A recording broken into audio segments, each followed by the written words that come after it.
Welcome to another episode of Working Class. This week, I sat down with my good friend, Lindsey Shelton. You might know her as Scrub Hacks. Lindsey is a travel nurse who does something kind of cool. She lives out of her RV and travels all over the country doing travel nursing contracts. This conversation got real. We talked about standing up to bullies at work, finding a new tribe when your hometown is toxic, managing difficult family members, even how to overcome tough mental health situations. Now, I have to give you a content warning for this show. We talk about some serious stuff. We talk about domestic violence, drug abuse, and even some self-harm. Now, I think there's a positive lesson to be learned. There's a good message here. But if this is going to be upsetting for you, please enjoy another episode. Otherwise, let's hop in.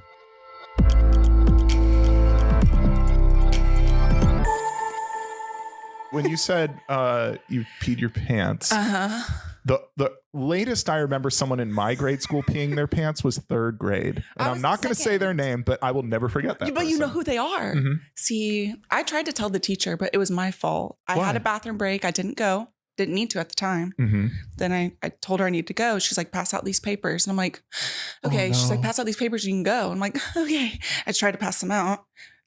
Pissed myself. In the middle of class. Was it mid-pass? Like you're like, hey, here's your paper. And warm pee. It was bad. And when you're a kid, like stuff like that is so amplified. And like the stakes feel so much higher. You remember what that was like? Oh, like, yeah. Everything feels scarier. Oh, yeah. Like you feel just the shame. Like I'm the kid who wet my pants. She did feel bad. Did she feel bad? Oh, yeah. She came and checked on me in the bathroom while I was crying. Oh, my God. You were crying? I peed my pants in front of everyone. Well, this is great training for being a nurse. Yeah. I gotta pee. Well, tough. Yeah. But also that sounds like a personal problem. Depends in the closet. Is that a thing?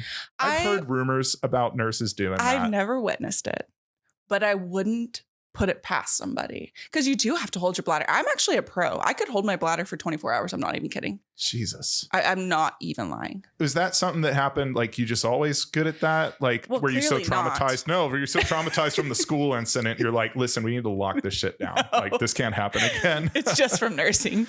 You have to hold your, well, I mean, in certain scenarios, honestly, I've got to the point now where I'm like, I'm going to step out and go to the bathroom. Wow. What happens in this 10 seconds? Sorry. That's okay. I don't really care. We'll bill you.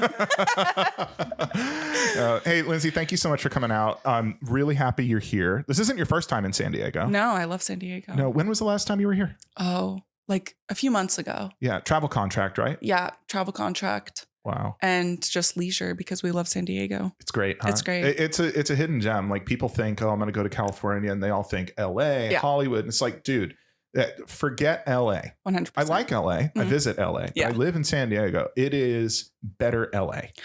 Not being from California. Mm-hmm. When I first went to California, I went to LA because that's what I thought it was everything. What they're showing us on TV is San Diego and they're saying it's LA. Really? I think.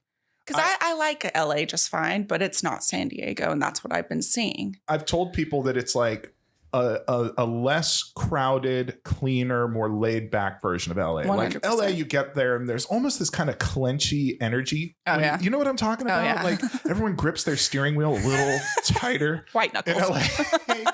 Yeah. And then, no hate to people trying to build something and make a name for themselves, but you get this feeling that everyone in LA is trying to be something different. Mm-hmm. But it's like angsty. Mm-hmm. What I like about San Diego is we have a really strong entrepreneurial culture here. Everyone here is trying to have a business. Mm-hmm. Everyone's trying to do something. And there's a certain genuineness to it that I appreciate. Like no one I talk to in San Diego, people aren't just like name dropping. Right. Oh, I was at Denzel Washington's house. No, you weren't, you liar. Liar. But really. No, it's great. Well, I'm glad that you made it out. You almost didn't make it out. I almost didn't make it out. What the hell happened? Well, I can relate to it because the pilots apparently were striking. United, right? United. But apparently, so I got 3 different stories from the employees. Bad weather, maybe. Strike. Yeah. Definitely. Well, they're in a negotiation, so I don't really buy the bad weather. That's why I'm like. It was definitely a strike. It looks sunny to me, but who am I to say bad weather, I guess? But it was definitely a strike. Which I'm like, well, you got to do what you got to do. It's funny because I think the average person, it's like, I got places to go, people to see. This strike is really inconveniencing. Oh, 100%. But you were delayed 10 hours? How late were you delayed? Know. It was a long time. I was worried you weren't going to make it out. We were looking I was texting Sam and I was like, it's it's not looking good. And right, because they were dramatic. okay, but you should have seen the lines of people sleeping in the hallways. Some people have been there for days. Really? For days. One man, I heard, I was eavesdropping. He said he had been there for 32 hours. Jeez. But other people are sleeping in the hallways. There were cots everywhere. The city had to bring cots for these people. So it's like an emergency. It's an emergency. And where were you flying out of for this? This was Colorado? This was Denver. This was Denver. My little airport in Wichita flew me to Denver. Wichita was fine. Denver, not fine. What was the difference? Why was Denver such a shit show? Maybe it's because it's in like central hub. I don't know. That might be it. But it was bad. Well, if the pilots are on strike, because that's what this is. Who flew your plane? They don't just look for volunteers. It looked like a pilot to me. It looked... I said, I'm going to trust you on this. If this is how I go, this is how I go. So, I mean, we looked a little bit into this. Drew, do you want to pull up that United pilot strike story? I find this really fascinating because pilots are, professionals, and we think of them as very like well compensated people, but every airline is a little bit different. And I think this pilot shows the importance of a union. Yeah. Look at this. All right. So we're looking at Forbes. Oh, this is a little earlier. But this is why they struck. It says, this is from Forbes, United Airline pilots frustrated by the slow pace of contract talks will vote on whether to authorize a strike. So they voted and they authorized the strike. This is before then. With each passing day, United pilots become more frustrated and more disenfranchised with the management team. Garth Thompson, chairman of the United chapter of the Airline Pilots Association, said Friday in an interview. To have to conduct a strike authorization vote soon is not what pilots were looking for. It's true. This is the nuclear option when you're in a union. And that's why people want to be unionized is it's your final, like, hey, you're not giving us better pay. You're not giving us better schedules. We can stop work. You can't do that without a union. No. It was interesting listening to, everyone complaining and being upset that their flight's being delayed. Like, well, it seems like their work situation looks pretty good to me. Like, yeah, but you're not sitting here working 12 plus hours on your feet. Who knows how long pilots are actually awake? I think their job looks incredibly stressful. Yeah, I don't want to imagine being, and I'm telling you this as a former firefighter, like I can't imagine being responsible for that many human lives at once with, air conditions, air traffic, weather. God forbid something happens in the air, you have to do an emergency landing. Like these people work really hard. Absolutely. And you'd hope they have some basic support. You want the person flying your plane to be well rested. And that's where, yes. I'm like, don't you guys, it's just funny. Like people that are super anti-union or maybe have never been educated on a union, because that's how I was growing up in the Midwest. You're just not educated on like how amazing a union can be. And then when I came to California, where a bunch of unionized hospitals, and I'm like, wait a second, we have patient ratios here? We need to talk about that for a minute. So let's back up real quick. Okay. I mean, we've been chatting for a minute because we're friends, but real quickly, for those who don't know Lindsey, aka Scrub Hacks, who are you? What do you do? My name's Lindsey. I'm an ICU travel nurse. Been a travel nurse for 3 years, been a nurse for 4.5. And yeah, that's what I do. I travel to other hospitals that need help, really. So the travel nursing, how's it different from being just a regular nurse who goes to the same hospital every day? So we are contracted out by agencies. I would say the things I love about travel nursing is I'm not a part of the unit politics or the unit culture typically, but I come in, I do my job for X amount of weeks, and then I either extend or I go somewhere new. I love that. You said not being part of the unit culture is like, it's a good thing. That sounds almost like it would be an outsider, but why do you like it? I like it because typically, which a little bit more about my things, but typically I'm not involved in unit drama. I'm not involved in whatever they're trying to battle with their administration. I'm just not really involved in, because it doesn't have anything to do with me, whether it be benefits. I get my benefits elsewhere. My pay there, I get my pay elsewhere. It's to me, being a staff nurse, I won't go back to it. Really? Yeah. You've done both, and you've decided both. Not for you. Not for me. Why not? I mean, there's stability. There's stability, but nurses, and I hate being this person, but we're not compensated properly. When I was in Oklahoma, I'm very open about pay transparency. I was making $23.50 an hour.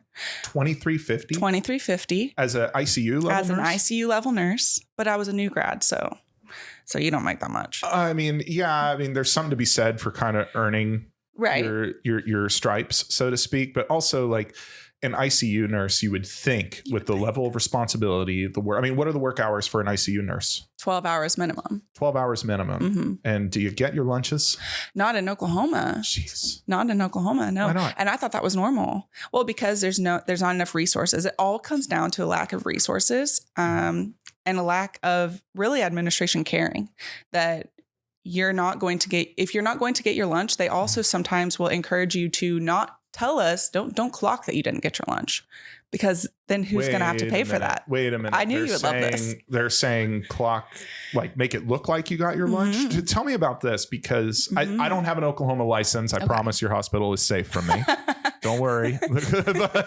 But no, like what do they tell you to do? Because that's so shady. It's so shady. Sometimes they'll encourage you to eat at your desk, but also remember that if JACO or state comes by, don't be eating at your desk. You're not allowed to have water or food at your desk. It has to be in the nurse's break room station, wherever that may be in that hospital. Oh my God. This is at every hospital, by the way. You can't have water at your desk. I have a few class actions against California hospitals, and fun fact, all the class actions we have are non-unionized. Interesting. It really sucks. It's without the union to back them. And I'm not saying a union is the answer to everyone's problems. Right. There's bad unions. There's union politics. There's incompetent reps. Like it's just like anything. It's not a fix all. But without collective bargaining, the nurses are just outmatched. It's a multi-billion-dollar for-profit hospital. You cannot face off against them alone. So we have class actions for these non-unionized nurses for exactly what you're talking about. Making them eat, but clocking them out as if they weren't on duty. Making them do overtime and saying, oh, well, we're going to do some funny business with your time card and not give you the overtime. It's outrageous. It's crazy. It's crazy. Back to the not getting to eat.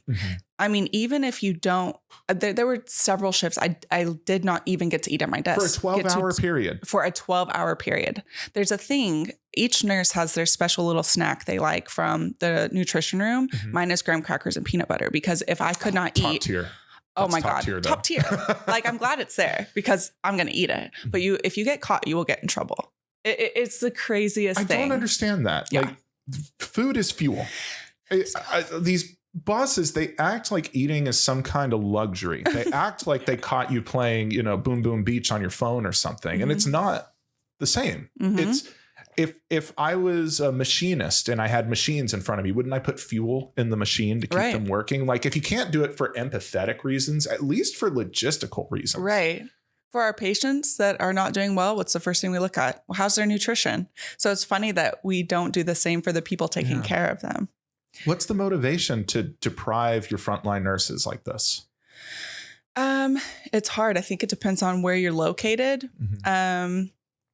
Money is a great factor when it comes to nursing. A lot of nurses will pick up extra if you're got a good bonus. A lot of nurses, money will fuel a lot of things for people. Wow. So I would say, I don't know. It definitely doesn't make sense. But, the picture we're painting sounds rough. Yeah. This makes nursing sound like the absolute shittiest thing that can happen. But you've built not just a career, but a whole brand around being a nurse. And you seem pretty happy. So I am happy. Why do you even do this? If it's so hard, the long shifts, difficult patients, bad ratios, no food, why do you even do this? And the reason I said I wouldn't be a staff nurse is because what I'm doing with travel nursing has made me fall in love with nursing again. I can take off adequate amount of time in between contracts. My last contract before this one was 6 months ago. You had a 6-month break? At a 6-month break. And I'm financially okay because I can make way more money travel nursing, which is unfortunate because it also creates some enemies on the unit once they find out who's making more money. But I was in their shoes at one point and I'm like, I could go be a Starbucks barista for more than $23.50. Why? It's not enough for a nurse. That's advanced education. It's very skilled labor. A lot of times when we see low wages, it's always some white guy in the all cap on my comment saying, well, minimum wage is minimum skill, blah, blah, blah. It's like, okay, whatever. Right. I don't agree with you, but let's say I did. Nurses are not minimum skill. These are high performing, like elite level laborers. Like they should be compensated accordingly. But then they say, well, if you wanted to be a doctor, you should have just went to school for it. That's absolutely absurd for so many reasons. Can you tell me, I mean, first of all, do you agree? If you agree, we'll have a little debate. Absolutely. Do you agree with that? No. Oh Why not? No shade to doctors. I would never want to be in their shoes. Their work is amplified by however many hours they are on call all the time. And then let's say, I don't even know their salary, but let's say it's $500,000 a year divided by the amount of hours they work. I'm an hourly employee, whether I'm staff or travel. Yeah. They're a salary employee. They're going to get screwed from the hospital. Yeah. I would never want to be a doctor. I mean, the compensation is pretty high. And a lot of people are going to look at that and say, well, boo-hoo. I mean, if someone paid me $500K a year, then yeah, I'll be on call 24 hours. What are you even whining about? Right. You know, but there is a lot to being a doctor. There is the politics of it, which a lot of people neglect. And also there's the schooling. It does take a certain degree of, you know, maybe privilege of security to even go through medical school. Like through merit, people can come from nothing, but overwhelmingly we're looking at, what is it, like a 12-year commitment? I believe so. It's a lot. And especially if you want to be like a specialized surgeon. Yeah. And so it's years and years. You're not even starting work till, let's assume you go straight through school. Like you don't take any breaks. Right. You go straight through all your higher education. You're not going to be like an actual practicing doctor until you're 30. Right. You know, if that. And then when you come out, you've earned no income really. You've racked up insane amounts of debt. Insane. That's another thing. I'm not a med student, but some of my med student friends make like $11 an hour. That is wrong. The residency? I believe it's residency. I get confused on them, honestly. I don't know a lot about the process either, but you're making nothing. And this is for lawyers too, by the way. My average pay for all of my jobs until I started my practice was $0. Law clerking for the U.S. attorneys, clerking for the U.S. Superior Courts, the judges I worked for, everything was unpaid. It's just free labor. It is. That's so wrong. Yeah. It's so wrong. It's a gatekeeping process. It is. Really is. It's just how the hospital is. Yeah. But so all this goes back to, you know, if you don't like it, go be a doctor. It's like, listen, the grass is always greener. If someone wants to be a nurse, there's really good reasons to be a nurse. Absolutely. And you need lots of nurses. Nurses are your frontline healthcare workers. They're doing more direct patient work than a doctor is. And, 100%. And I think that's part of the passion for a lot of people. Oh, yeah. I love, if you're asking like, what do I love about nursing? It has everything to do with the patient. You know, when you hear nurses complain, like, I hate being a nurse. And that's a lot of the culture around nursing is you hate it. It has nothing to do with taking care of patients. It's everything else that's tacked on. Management, micromanaging, bullying on the unit, not being validated and not being, I don't know the word, like there's no visibility for what you're going through. Right. It's your knees hurt. Nurses are on their feet a lot. You're thirsty, probably a little lightheaded. You're sleep deprived. You're hangry, and you're trying to keep your shit together every time. And for someone to not even appreciate what you're doing for them, you know, it's really rough to just be taken for granted. Oh, 100%. I think a lot of people obviously better pay, better benefits. Everyone wants it, but just having a manager who once in a while looks at you and goes, "Hey, good job, kid." It would go a long way. It would go a long way, right? It really would. I mean, we're not saying a little pizza party is the answer to our problems, but at least see what I'm going through. And it's funny you mentioned this. Oh, we got to talk about pizza. Firefighters are the same way in my experience. When I was in CAL FIRE, it's a unionized role as well, but it was a tough time when I was there. Pay wasn't great. Ratios were not great. We didn't have adequate staffing on our engines, and just people were working so much overtime because there was just not enough firefighters. Right. And we would get that too. Guys would bitch relentlessly about how much they hated the job. Now, they didn't hate the job. They hated the low pay, the politics, the exhaustion. That's what they hated. But when the alarm bells went off and it was time to go to a fire or do a medical aid, like we were about it. Like, that's what we signed up for. Absolutely. But I think there's a scale. where conditions can only get so intolerable before your love of the profession starts to decline. 100%. Do you see that in nursing? Absolutely. And that's one huge reason both my husband and I are traveling ICU nurses. Your husband's a nurse too? He is a nurse too. I did not know that. Yes. Okay, so shout out. Yeah, he is the one that got us into thinking about travel nursing. He's wanted to travel the world. He had this big aspiration to do so. I started out with acting and modeling. I wanted to travel directly to California. So I was like, all right, that's the best way to get there without being a waitress. Nursing was your ticket to get Nursing out there. was my you ticket. Just hand out your headshots to the patients. Please. Like, hey, sorry you're sick. By the way, you know anyone at Warner Bros? No, but it was my great plan B for sustainability, for financial freedom in my head at the time.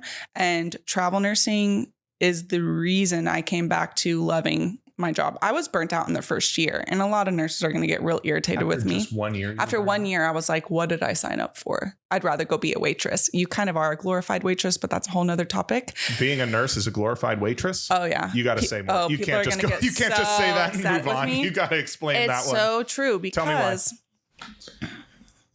Because you're going to get people who are sick, right? But then you get people who take advantage of, and by people, I mean patients. Sometimes they treat you like you are their waitress. Mm-hmm. Can you get me water? Can you get me ice? I need a warm blanket. Can you, without understanding that next door who you're taking care of is very, very sick. Yeah. So it's going to take me 15 plus minutes to get your ice water. So when I come back with your ice water, I don't need you to yell at me because it took 15 minutes. People when I was are doing expecting CPR restaurant level service. People are in a hospital. And wait a minute. You're doing CPR 1 minute, which...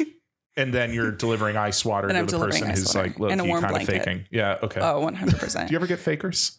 Oh, yes. Oh, no. We think we do anyway, but there's no good way. Do you have talks about that? Like, hey, do you think 13B is faking? Yeah. Oh my God. Oh, the whole hospital. Oh yeah. You can tell. I mean, a lot of people fake seizures. That's a thing. Why would they do that? It depends on their psych history. Oh, it's like sometimes it's an attention thing. Sometimes it's a psych issue, but we can tell, just letting you know.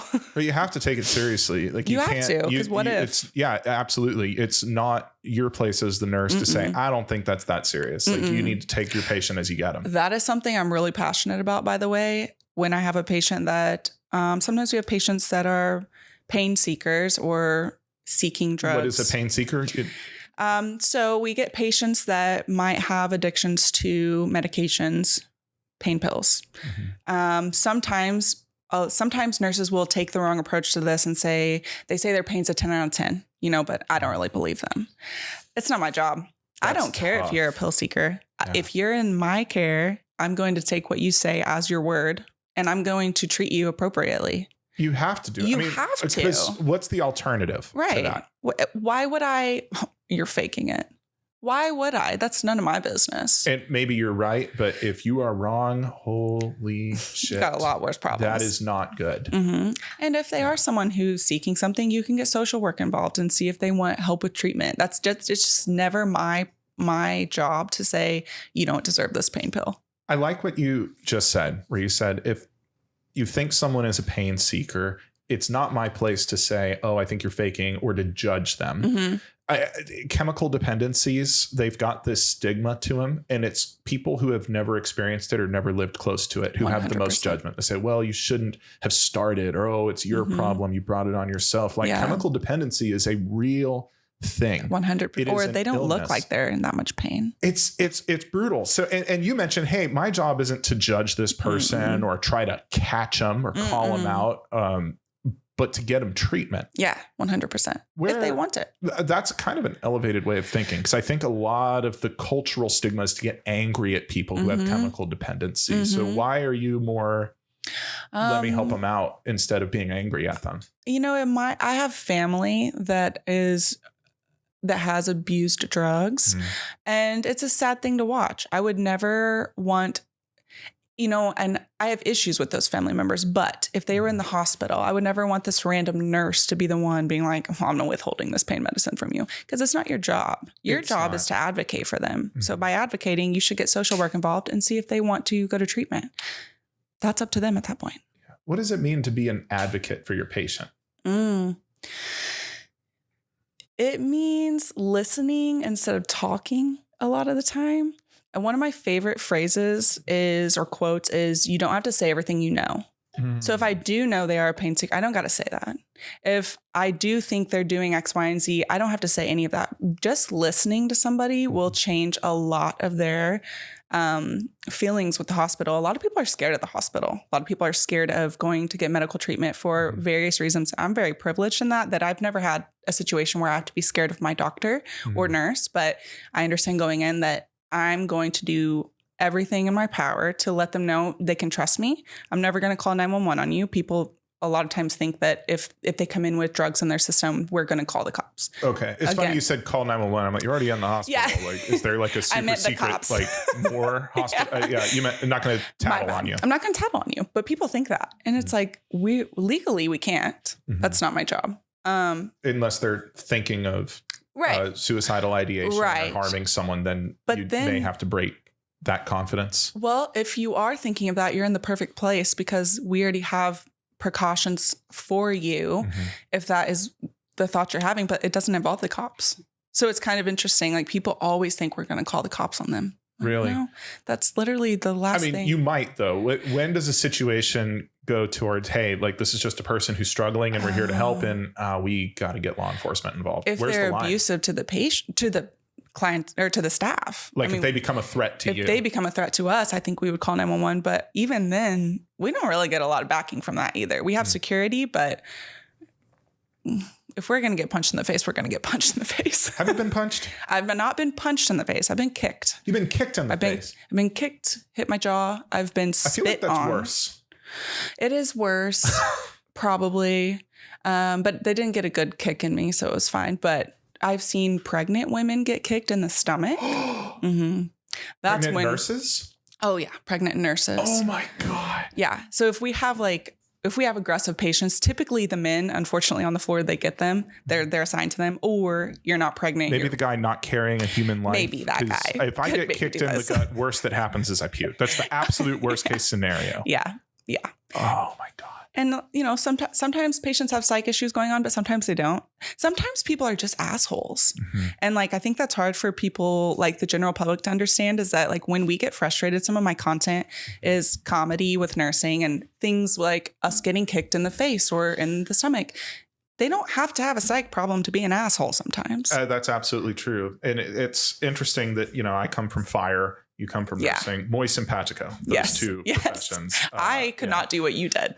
And I couldn't do what you did. I every time I took a patient to the hospital, I would be like, Jesus, I'm so glad I get to go back to the firehouse because this looks hard, But I got kicked, I got punched, I got clawed, I had poop thrown at me, puked on, choked, hair pull, choked. It was so wild. You never know with who you're dealing with sometimes. Yeah. And I think with first responders, people might notice that we can be a little rough around the edge. I say I've been out of it for so long.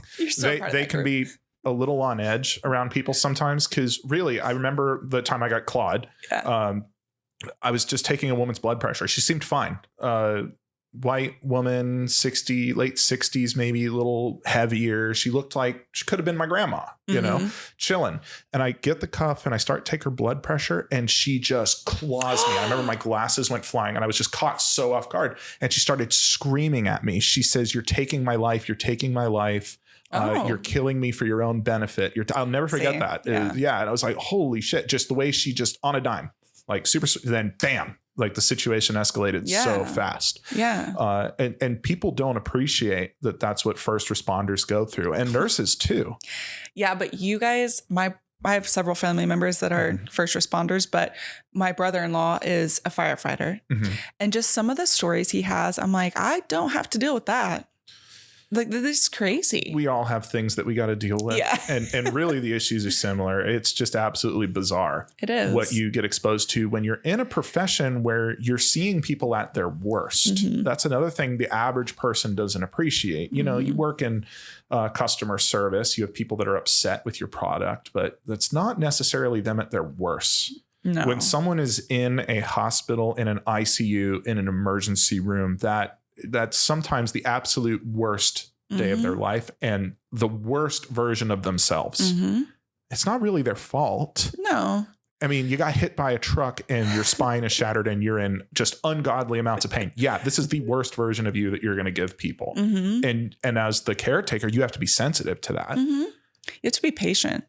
That's something I learned. It took me, something else is nurses, and we are people and we come from different backgrounds as well. So when you come into these scenarios that you were never taught about, I was not taught that I might be spit at or that I might be kicked. They don't do like a patient management course. Do. They're like, if your patient's being aggressive, here's some restraints. We use softwares, but they don't go into detail. Really. Or if they do, it's more so sugar coated, and you have to. It's just about the test at the end of the day. So how are you going to test appropriately? But in a real life scenario, it's way different. If someone kicks me, I might get the urge. I'm like, I want to kick you back. Am I going to? No, because that's so unprofessional. Have you kicked anyone back? I've never kicked anyone. You don't give the bed just a little. I want to. I'm like, now as you spit on me, we're gonna have words. Really? Words. My unprofessionalism will. Really? It's spitting. You said you got spit on. I've been spit on multiple times. What did you do? The first time I was shocked. I did. Oh my God. I did. This person had been one of those patients that fires every nurse that comes in the room. The patients have the right to fire us, by the way. Yeah. Like not literally fired, just I don't want this nurse taking care of me. Yes. Yeah. Which I think that's a good rule mostly. It is a good rule. The patient should feel safe. It's a vulnerable position. 100%. And sometimes you just don't mesh well. And sometimes, I'd say patients can be assholes. Nurses can be assholes. Doctors can be assholes. So like sometimes you need to get away from this room. A doctor who's an asshole? What? I've never seen such a thing. Come on. I have a story for you. You'll love it. Finish your thought and then let's get into it. Yeah. I was in the process of giving him his medication. He was in a lot of pain, so I will give him that. Again, worst day of his life. But he turned and his line was in his neck. So I'm very close. This is pre-COVID too. And I'm very close to his face. You're not masked up or anything? I'm not masked up. And I give him the medication. And as I am, he turns and spits at me. First of all, I was in shock. I'd never been spit on before. I said, "Did you just spit on me?" You straight up said that? Yes. And he was like, "Yeah, get that out of my face." I said, "I'm trying to give you your pain meds." I said, "You know what? Fuck you." I was so pissed. I was like, "Fuck you." And I left the room. I had to cool off at that point, I got to cool off. My street girl's going to come out. I got to cool off. That's just not cool. That's not cool. You don't spit on people. No, it's completely uncool. If I was a cop, you'd be flipping arrested right now. If you were a cop, you would have been tased. Yes. I mean, bad things would have happened. And I'm like, you know what? No, I got to leave the room. So he presses the call light multiple times. Wants people to come in there. I said, he's fine. He's stable. Nobody go in there. He's fine. I can see his vitals. Everything's fine. This episode of Working Class is brought to you by Centurion Trial Attorneys. That's right. This is my law firm. I'm the founder. I am the CEO. We fight for workers' rights and we represent victims of serious car accidents. If you're in the state of California, just dial 888-CALL-RYAN or fill out a link in my bio. And if you're out of state, I've got a lot of wonderful friends I can refer you to. Again, Centurion Trial Attorneys. This is the real deal, folks. This is my law firm. Give us a call if you need help. How did your unit react? Because I would hope that there's a little bit of camaraderie and they're like, okay, we're going to protect one of our own here. It doesn't really matter how bad your unit is. If you get spit on, hit, kicked, punched, your unit is with you. This person should not do that. So they'll listen to you. Obviously, we're looking out for this person. We can see his vitals. But I give him a good hour and I go back in there. I'm like, are you going to act like an adult? Ooh. Or are you going to act like a child? Because spitting on someone is very childlike. Way to stick up for yourself. I appreciate that. You're not going to spit on me. So I did apologize. I said, I'm sorry for cussing at you. Wait, I take my fist bump back. Wait, what do you mean you apologize to this guy? I probably could have breathed through it. I don't know. I mean, in the streets, it would have been way worse in the streets. But like if someone spit on me, I would have been like, fuck you, move on. But that was the worst day of his life. There's a lot going on. It's not an excuse, but it's an explanation for what's happening. And so I'm like, okay. So I just went in there, told him, we're not going to do that. If you do that shit again, you will probably be put in some form of a restraint over your face. That's the spit not the sock, the mask. Yeah. We're rarely allowed to use those, like rarely, but he apologized. I ended up being his best friend. He had never been, then he like tells me his whole background, his whole life story. And no one's told him no before. It was the moral of the story. I was like, well, it's not an excuse. It's an explanation. I don't agree. This is a grown adult. It's a grown adult. I was like, do not spit on people. That is just that's worse than being punched to me. I'm like, why is it worse? Do you want me to go into like my background? Please.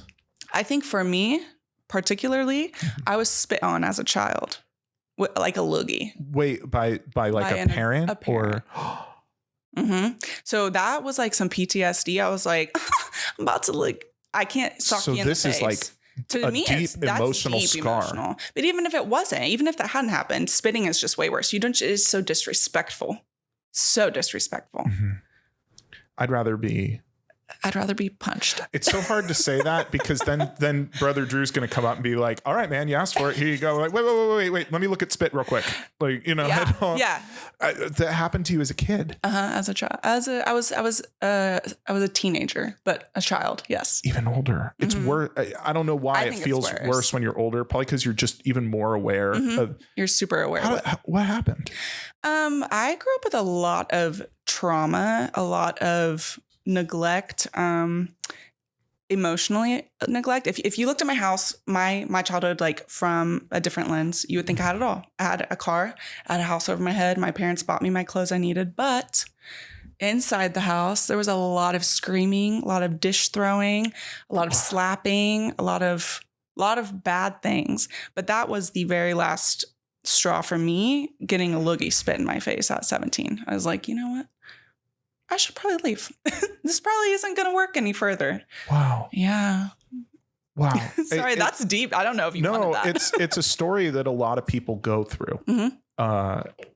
There's this pressure that families had to create this perfect image. Look at our pretty house. Look, everything appears to be in order. 100%. Dad works, mom's a homemaker. This kind of classic 90s family unit that we get that we see. But then you peel back the layers a little bit and there are really broken people 100% inside that. So what was the conflict in the house? Do you remember what was causing all of this abuse? We were I don't know what you call it, like a mixed family. There's a term for it, but like racially mixed or religious? Like my stepdad and his kids, my mom and her kids. Blended. That's the word I was looking for. Oh, a blended family. Okay. But looking back, I'm guessing it was a lot of financial burden, even though it looked like we had it all together. I'm pretty sure they didn't. A lot of times the perfect house is just a high credit card balance. Exactly. People, and we see a lot of that with social media now. People see things and go, oh my God, my friends are on another European vacation. They're at the club and I'm just a loser. And my God. You really, what you see is not always what you get. 100%. And I think that was definitely my household.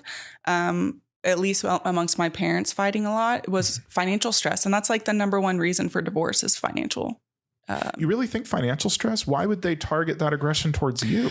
I don't think that's why the children were involved by any means, but I think that's where the initial arguing would happen. And then when that argument would go so south, they started saying, you know what? What's the closest person to this person that I can hurt? Oh, their kid. Perfect. You really think it was like an anger outlet? Oh, it was 100% anger. Did your parents have some mental health challenges that they were dealing with at the time too? I think so. They've never been diagnosed. Now, I also grew up in the Bible Belt, and I like to say the buckle of the Bible Belt where it was like cinched tight. Really? So where did you grow up? I grew up in Tulsa, Oklahoma. I have family there too. Yeah. Okay. Yeah. Which is interesting. How would you describe Tulsa to someone who's never been there? I'm going to Tulsa. What do I expect? I mean, like, you're going to come across a lot of people that are really nice. I call it Midwest nicery. That's a real thing, but there's not a lot to do, in my opinion. It's small city life where there's some bars and things like that, but like versus like California where there's outdoor adventures, it's not really a thing there. It's flat. There's cows. It's either really hot or really cold. Yes. And it's just, no in between. It's habitable for like a minute. Yes. Every year. Yes, exactly. It's not my cup of tea. But thank God the church has air conditioning. Oh, thank God. So you called it the buckle of the Bible Belt. What does that mean to you, and how did it affect your family life growing up? Oh, man. To me, that is, we'll pray about it. Okay. We'll pray about it. Oh, is that happening? Have you prayed about it? You act like that's not very helpful for some reason. For a lot of people, that's very helpful. It can be, but if you have mental health issues, and after me growing up in a house where I'm I wasn't kicked, where I'm spit slapped, dishes thrown at my face, screamed at, called a bitch, I'm going to have some mental health issues growing up. So then when I go to my parents and I'm like, hey, I'm not feeling very great. What's going on? I don't, I couldn't accept myself. There's a lot of things, but did you pray about it?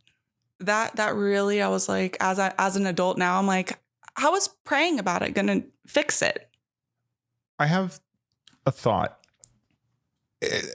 because my girlfriend grew up in a very religious community too, where when there was conflict between people or problems, that was the answer as well. Pray about it.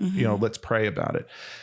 And I think part of the reason it's not helpful to a lot of people is it doesn't signal any interest in changing behavior. It doesn't really signal any awareness that maybe they have caused some pain on someone who cares about them. And instead they're kind of outsourcing the responsibility. 100%. Like, I'm not going to change my behavior, but, pray to the Lord. Why don't you, which effectively is saying, why don't you think quietly about it in your bedroom and put your hands like this and think quietly about it? Absolutely. I'm not going to change. Absolutely. And I think that's part of what makes it hurtful, because to some people, prayer is very important. It's an important part of their life. And I respect that. I'm a workers' rights attorney. I respect people's right to pray and feel safe. But if your child is coming to you and saying, hey, when you threw a dish at me, when you spit on me and called me a bitch, it hurt. And I don't feel safe in my home.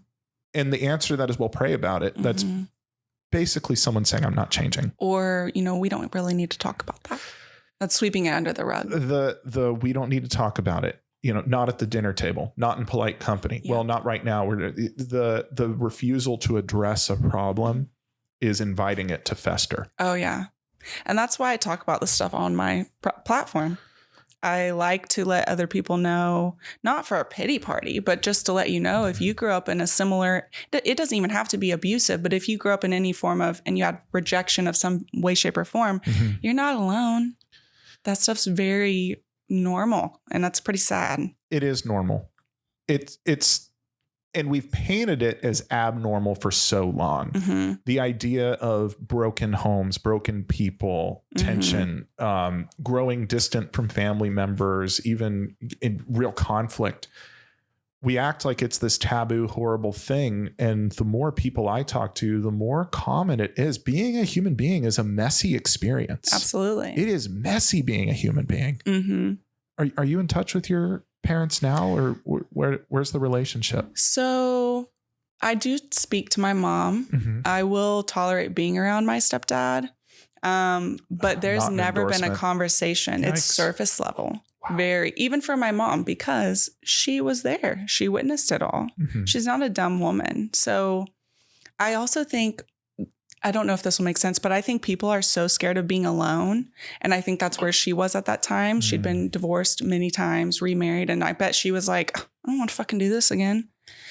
But you put your children on the back burner, and that's going to kind of fuck you over later in life. That's a tough thing with parents as kids. And I had another guest on here who had a similar experience where, as a kid, your experience is right here. It very limited. It's just around you. You haven't really developed putting yourself in other people's shoes yet. Right. But parents are just kids who grew up. Like there's no difference when you're a grown up. You're not endowed with any sudden wisdom or empathy. And when the parents are struggling, it's very hard for them not to project it on their kids. Yeah. And that was the experience my guest had too. The parents started doing badly, and it resulted in serious neglect in her childhood. How do you reconcile that as a grown-up? I mean, do those thoughts creep up on you and kind of come back and haunt you even as an adult? Oh, yeah. First of all, therapy. And I'm very privileged to have the means to afford therapy, because that's one huge issue with it, but has 100% changed my life. If you talked to me 5 years ago, I was a very angry person. Really? All the time. Oh, yeah. One of my husband and my first fights, and I say this because I want people to realize, like, this girl was not the same girl. One of our first fights, I threw the DVD player and broke it. Was this like a Blu-ray DVD? It was like a Blu-ray DVD. It had some heft to it? Yeah, it had some heft to it. What motivated you to throw a DVD player at your husband? It wasn't at him. I just threw it. In his general direction? Probably. He was probably. I wasn't going to hit him, but I wanted him to know I'm throwing this DVD. Where does that come from? Because and this isn't a judgment. We've all been there. Just that when we're throwing things, that's a lack of control. That's I've got so much just energy and rage, and it's like a hot feeling in your chest. You know what I'm talking about? Oh, I know exactly. And your body is like, I just need to explode this energy in any direction, and it's a loss of, and that's why people get scared when they see it. So that's a person who's lost control. What caused you to lose control? So going back to my childhood, I watched my parents throw dishes. That's how they handled things. And then we'll just pray about it. Again, for me, that was not an outlet that actually served any purpose or gave me a solution. So I never learned how to take care of those emotions or to talk about them or to let them out in a healthy way. I learned you fucking throw it so that they notice. And that's what I did. But he did not grow up that way.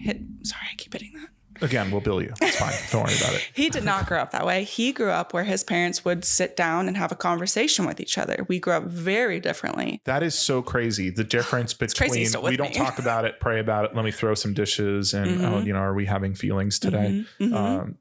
It's so different. Have you noticed a difference in his ability to cope with difficult situations versus your ability? He's been emotionally mature far longer than I have because of his parents. And they prayed about things, they're religious too, but they also let you talk about what was happening, and they also didn't abuse their kids. So I would say there's a little difference there, but overall, pain is relative. So whatever pain he was going through, they would set him down, let him talk it out, versus my mom was like, I don't really want to fucking hear about that. So it creates a sense of angst. Yeah. It's almost like, I don't know a more eloquent metaphor. It's like you really got to pee. Yeah. No, that's a good one. And you can't. And it just causes this panic response when sometimes people just need to be fucking heard. And when someone shuts you down, says, we're not having this conversation, it's like holding it in. And now where does that energy go except back inward on yourself? Right. And it causes people to spiral. By the way, I'm not a therapist. I'm not a psychiatrist. I might be saying stuff that's completely off. I'm just a human being trying to figure shit out. Okay. I had to put that legal disclaimer in there. Same. Yeah. Okay. No, you said a couple of things I'm not letting you off the hook for this. You said that you're an emotionally mature person now. Or somewhat. He's been emotionally mature person longer than you, which I think implies that you consider yourself emotionally mature. Yes. What does that mean to you? I don't throw things when I get mad. If me and my husband, we bicker just like any other relationship, but we're going to talk about it. Communication is huge in our relationship versus growing up, communication was not a thing. So in order for our marriage to work, he also told me, like, you can't throw things. You were already married when that happened? We were already married. Yep. Just a few months in. Like a do better talk? Yeah. He's like, I didn't sign up for that. Wow. Yeah. He's like, I do, but I'm not doing that shit. That's a wake up call. How did that affect you? Was it kind of scary? Yeah, because this man treated me like gold, and then I'm throwing a DVD player at him because whatever our dumb fight was. But realizing, he'll leave me for that? That's not what my parents did. They didn't leave each other after that stuff. So I thought I could probably just get away with it. It sounds like there was this idea that I could misbehave or treat someone as badly as I need, and they're stuck with me. Exactly. Which causes you to take people for granted. When something is stuck, there's a real good metaphor for entry-level employees and the way managers treat them here. Like when you think, this person's stuck, they're not going anywhere. It really creates this kind of idea that you can do whatever you want. There's no consequences. Yeah. And that's probably how I was. And luckily, he was emotionally mature enough to be like, she needs some help. We got to figure this out. I'm going to give her some space and some time. But if she doesn't decide to take responsibility and change her own actions, I'm not dealing with this. And I don't blame him. I think that's really, honestly, admirable. He shouldn't have had to deal with that. Did that cause you to respect him more when he set that boundary with you? Hot. Boundaries are hot. Sometimes. I'm really glad you mentioned that, because I think the reason a lot of people let themselves get walked over and abused is because they're so afraid of setting a boundary. Mm-hmm. How is this going to make someone like me less if I don't give them what they want? But you straight up said, I'm going to quote you, it was hot. It was hot. Do you think it brought you closer together? Yeah. Oh yeah. That was the first inkling of being brought closer together. But then the next part was me going to therapy and truly working on myself. So you had the wake up call. There's a kind of a pattern we see when people need to make a major life change. We call it like kind of hitting rock bottom. I was about to say that. Was your rock bottom moment? It wasn't quite there. My rock bottom moment was thinking I should commit suicide. Wow. Yeah. For the second time. So once was when I was a kid, the second one when I was an adult and I was married. And that was probably my rock bottom, where my husband was like, okay, you have to talk to a professional at this point. Those are dark, scary thoughts. Mm-hmm. And I have two initial reactions, and this is coming out of love and genuine curiosity. Okay. You're my friend. I care about you. Thank you. When you said it, that was a dark thought. Mm-hmm. Is there a reason you kind of had a chuckle? It almost sounded like a nervous giggle. My thing. What is that response?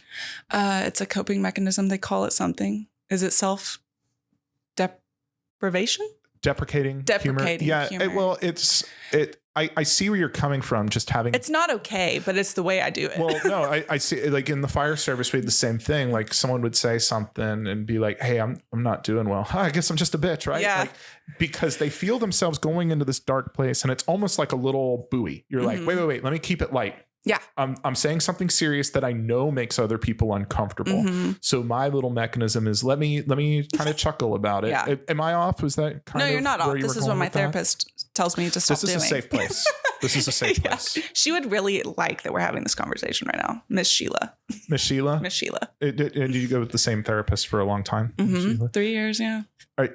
Can we talk a little bit about those thoughts you had? We'll say SI, but we're talking about suicidal ideation. Mm-hmm. It is dark. It is serious. And before we get into this, I just want to say, like, we're not professionals. We're just humans having an experience. Yeah. When did you first realize you were having those thoughts? So the first one was back when I was 17. This was that year of the spitting incident. Year of spitting, year of a lot of abuse, year of, do you want me to just get real personal? Please, whatever you're comfortable with. I invited you here because I genuinely love you as a person. Okay. And I feel like other people can benefit from you sharing your experience. And that's why I'm going to tell the story, because it's a very personal story. But growing up in a Christian household, you do not have sex, you stay abstinent. I had a pregnancy scare when I was 17. Mm-hmm. I was not pregnant, but I thought I was. And instead of telling my parents, I was like, no, it's probably better to just kill myself. And I talk about that and I say it out loud because I know so many young women that go through the same thing. That is incredible. I mean, it's ideally in a perfect world, a pregnancy is a happy moment. Right. But sometimes things aren't planned. Sometimes there's surprises. And I think it's very unreasonable for a person to say, just don't have sex. We are human beings. It's literally in our DNA to be attracted to each other and to form bonds with each other and to express love with each other, and to simply put up a wall and say, we don't acknowledge this. We don't talk about it. It's dark. It's sinful and shameful. Yeah. Can you tell we had a similar background? Oh yeah. It's not healthy. No. It develops a very high conflict relationship with your own biology in a way. Sex ed is very important. And in the household I grew up in, there was no sex ed. There was just, you don't do it. So you had like a partner or, a boyfriend, girlfriend at the time. Well, it would have to be a boyfriend. It was a boyfriend. Pregnancy scare. I'm such an idiot. It's fine. I'm not a medical professional. So you had sex and parents don't know about this. So already did you kind of feel like a little ashamed of what was going on? But, oh yeah. And you can't talk to your parents when you have a problem. You're gonna get in trouble. God forbid something goes wrong. Right. Someone takes things too far during a sexual experience. Someone hurts you. And where do you go to for help? Yeah, because you shouldn't have been there in the first place. That's what my parents would say. I don't agree with that. I don't agree with that either. I think it's tough as a parent when you watch your kids grow up, I imagine, and think that they're going to start having sexual experiences. But that's part of the human experience. It is. It shouldn't be looked down upon. It's very natural. It's very normal. It is. And I think it's tough when people grow up in a house where they're taught that it is shameful, sinful, and not normal. 100%. And something you can't speak about because it creates problems. But So things are already tough. Mm-hmm. And then you thought, oh my God, I'm pregnant. Mm-hmm. And I called a hotline. That was my first. I was like, well, I need to talk to somebody. And I had my very first laptop. I Googled what I was thinking, and it was like the National Suicide Hotline. It was the suicide hotline. Suicide hotline. Wait, so you didn't call like a Planned Parenthood or something like that? No, because I had taken a pregnancy test. It was positive, and so that's when I was like, I gotta figure something out. But it was a fake positive in the end of it. But I called I called one of those hotlines. Her name was Claire. I'll never forget it. And she just talked me through it. She was like, okay, you're religious. Okay.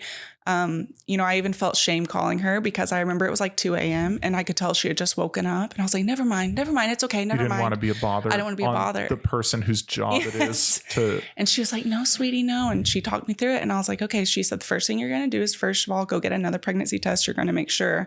I did. And I had ended up having my period later on, and it was fine. But I didn't even think about going to a doctor or anything. I thought they'd tell my mom. What would have happened if that second test was positive? I wouldn't be here. That's really heartbreaking. Yeah. I'm really glad it didn't happen. You've been through it now. What did you learn from that experience?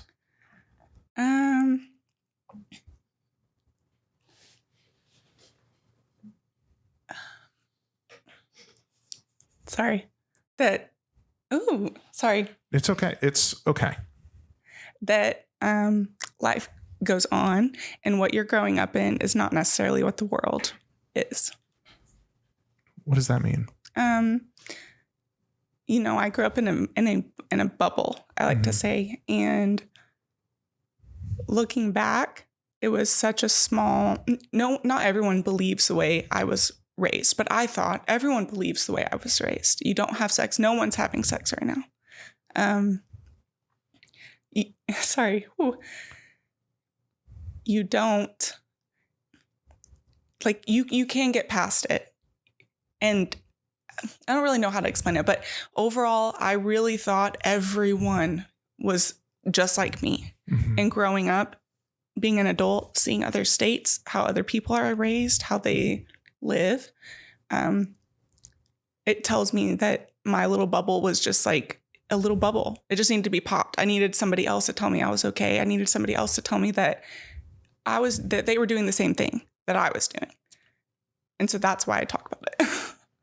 Thank you. That makes a lot of sense.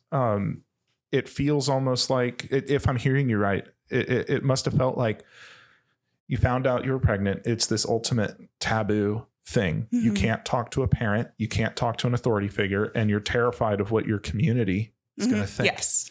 And you thought that was the whole world. Yeah. The whole world will turn on me, and shame and failure. And this is it. This is the end. My life is over. Were those real thoughts you were having? 100%.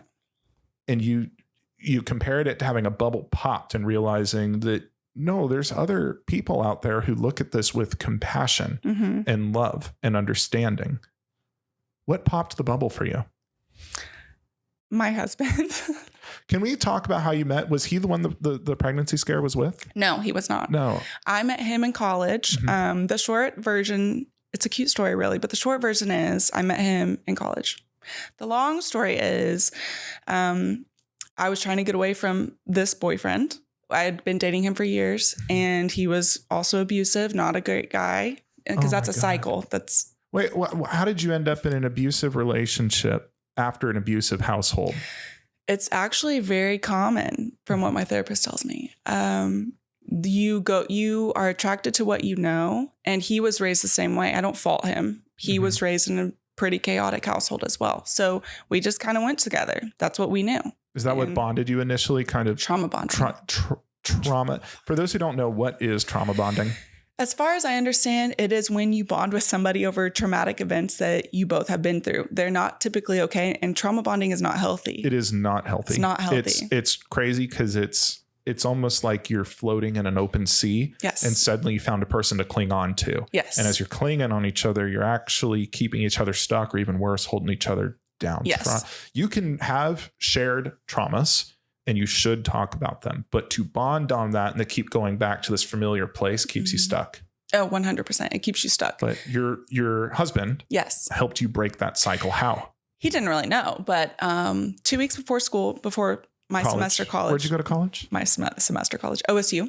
Oh, OSU. Yeah, my aunt went there. Okay. Yeah, go ahead. 2 weeks before the semester started, my housing fell through with my best friends. I couldn't, and I ended up not being able to afford it. And I was like, I got to find a roommate. No. That's a scary feeling. Oh, it's awful. Yeah. So I went on Craigslist. That's what everyone did. I did not get murdered, clearly, because people are like, how did you not get murdered? I was going to ask if you got murdered. Clearly, right? Yeah. I'm a ghost. So I went on Craigslist. I found a few houses that matched. 2 of them were all guy roommates. And I was like, light bulb, that might help me get away from my ex. Because at this point I was living with him. That's interesting because the overwhelming advice that parents and family have is don't be the only girl in the house. Right. What motivated you to sort of disregard the common wisdom there? And you said it was a chance to escape this kind of toxic, abusive boyfriend. Was there any other motivation? I couldn't live with my parents. I had already left there. I wanted away from my toxic boyfriend. The light bulb finally came on when we were looking at rings for engagement. And I was like, I cannot marry him. I will end up in the same position as my mom. The boyfriend who's abusive Who's abusive? Gosh. The boyfriend. Whose idea was it to start looking at rings? If you're unhappy, why are you even talking about marriage? Because I don't think you're unhappy. I don't really know. I remember having a heart-to-heart with myself. We were looking at the rings. I couldn't actually pick one because I was like, you can't marry this dude. Like, it was just this inkling, this like common thought over and over and over. You cannot marry this guy. And I was like, well, but this is all I know. This is who I've been with this long. Why would I not? You were going down that road because it's the only road that had ever been painted for you. Exactly. And you almost ended up having a complete repeat of your childhood. Exactly. You would be the adult now. That is so scary because that happens to so many people. It's a cycle. And a lot of them may not even realize they're in the cycle. Maybe they do. They just don't acknowledge it. Oh yeah. I knew I was in it probably way earlier, but didn't want to think about that because that's hard. Taking care of yourself and growing is really hard. It's not fun ever, but it's needed. Yeah. And it was my responsibility to get out of that. No one was saving me. My mom wasn't. That's life. Honestly, with very few exceptions, no one's saving you. Yeah, exactly. And that's why I feel very, obviously I have different obstacles than a lot of people. I'm very privileged, but I still had to take the reins on my own life and decide, are you going to marry this guy and possibly end up just like his parents and your parents? Or are you too young? Maybe just take a breather. You don't need this right now. It sounds like you were almost being just kind of led along up until that point in your life, that you hadn't exercised any real autonomy 100% over your life. Do you recall when you first thought, holy cow, like I'm taking the driver's wheel. I'm in charge of my life now. Because a lot of people think they are and they're not. They're going through the motions. They're doing what they've always been told. They have core beliefs they've never questioned. I need to get married in my 20s. Why? Well, because that's what you do. Well, no, why are you telling yourself that that's what you need to do? Right. It's single people will say that. It's like, you don't even have a person in mind when you're saying it's this. just like society. So, and God forbid you pick someone because you're running out of time and you're lonely. And now you're in a toxic relationship, which is so much worse than being alone and angsty. When did you first realize I'm in control now? Probably when I did decide I was going to move in with 2 guys, 2 strangers. One thing, my mom made a lot of mistakes, but she didn't want me to make the same mistakes she did, even though she wasn't the best, but she was trying her best. And she didn't like my boyfriend at the time. She was like, why are you still with him? She told me, you are going to end up just like me. She said that to you? Yes. And I was like, I don't even know what that means. Because again, I kind of thought most households were probably similar to mine. So, because the only other person I really loved was his household was just like mine. So why would anyone else's be different? So when she told me that, I was kind of like, okay, maybe. But when we looked at rings, I was like, that's when it got real. I got to get out of here. And then college was your escape plan. College was my escape. And I'm assuming there wasn't a, hey, this isn't working. We can still love each other, but this relationship is not for me. Goodbye. I don't typically, when we have a toxic relationship, one or both parties is really clinging on. So how was that separation? Pretty bad, but I pretty much secretly moved out. Another piece of this story is my dog, this guy. Oops. Which one? This one. He's passed away now. Oh, what's his name? Was my baby, Chance. Chance. He was my childhood everything. He was probably why I was still here to a certain extent. But my boyfriend at the time told me I had to get rid of him. And I was like, well, that's not going to work. That was just the one thing I was Why did he want you to get rid of the dog? Not a dog person, which should have been my first red flag. Major red flag. How do you not love a organism whose entire default setting is pure joy? That's what I'm saying. Like, why would he want you to get rid of your dog? Well, think about abusive relationships are solely control. He was controlling. It was a control thing. Probably a control thing. He didn't want sharing attention. He knew I loved that thing. He didn't want me to have that thing. I don't Imagine really know. being jealous of a fucking dog. It's weird. That is very weird. It's weird. He did. My dog would poop in front of his room every single night. Well, my dog was potty trained. Your dog was sending a message. He was. How do you like this, asshole? He was. But long story short, I was like, I can't stay in this. So found a couple houses with all guy roommates. I went and looked at all the houses. One house with all guy roommates they were weird. I was like, this is where that's I what would you get gotta, murdered. That's what you got to watch out for. Yep. It creates this kind of weird energy. And especially as a woman, like we live in the real world. Yeah. Like you need to be alert, and you don't want to live in a house where you have to lock your bedroom door and you can't be caught alone with the roommate. That's a terrifying situation to be Absolutely. In. But I trusted my intuition on that. Yeah. I was like, this one's not the one. We'll see about the next one. And the next one I met a guy named Logan. He was showing me the house. I felt really comfortable right away. Our other roommate, Jared, was not there. He was out of town, but he was like, if Logan approves, I approve type thing. I ended up saying like, this will work. I'm only going to be here a semester. It's not a big deal. It's one semester and then I'm moving out. 2 weeks later, Jared walks through the door and I was like, he's kind of freaking cute. I text my best friend and I was like, the other roommate's really cute. And she said, no, you cannot. That you're going to ruin the house. I'm like, you're right. But it didn't really matter because things happened. You guys hit it off quickly. Yeah. What was it? I mean, you said he was physically attractive, but you mentioned earlier that he had sort of a more stable childhood. What was it that drew you to him being in the house? The way he talked to women was very respectful. It was, to be honest, you can ask him. I thought it was fake. I was like, okay, like this guy's a loser. Like, because I was not raised by that. I was not raised with kind men around all the time. You were used to men being disrespectful. Just what does that look like to you? The disrespect?